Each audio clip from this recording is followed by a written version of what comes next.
సాంప్రదాయక మర్యాదలు అందించారు. అమ్మవారు చక్కగా ప్రియంగా దానిని స్వీకరించి ధరించి మరింత సంతోషంతో తిరిగి స్వామివారి యొక్క కంఠానికే చక్కగా ఆ దివ్య మాలా విశేషాన్ని సమర్పించారు.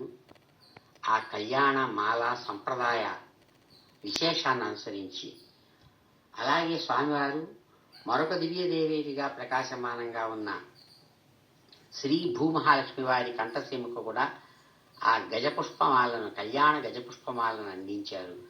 ఆ తల్లి మిక్కిలి ప్రియంగా స్వీకరించి ధరించి గొప్ప సంతోషంతో శంఖం లాంటి మెడతో ప్రకాశవంతంగా ఉన్న స్వామివారి యొక్క కంఠసీమకు ఆ కళ్యాణ మాలా విశేషాన్ని సాంప్రదాయకంగా సమర్పించారు.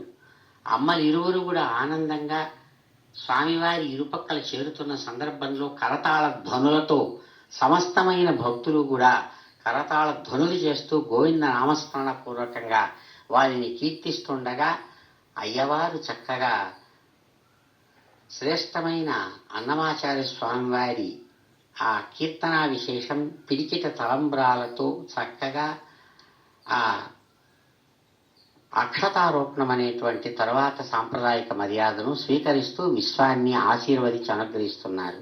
ఇందిరారమణ గోవింద గోవింద, ధరారమణ గోవింద గోవింద, ఏడుకొండలవాడ వెంకటరమణ గోవింద గోవింద.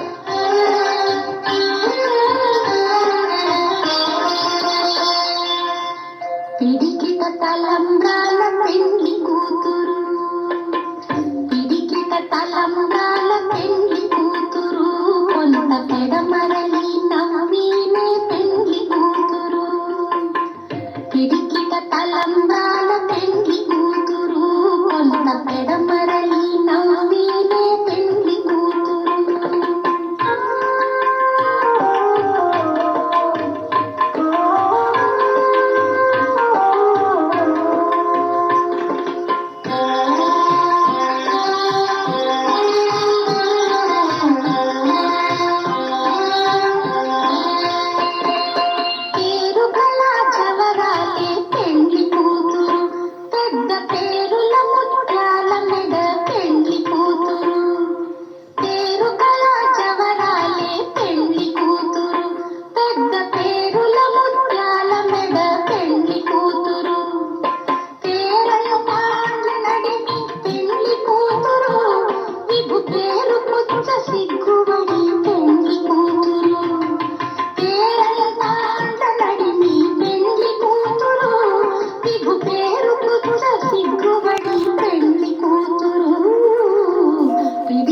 తలంబ్రాల పెండ్లి కూతురు, కొంత పెడమరలి నవ్వీనే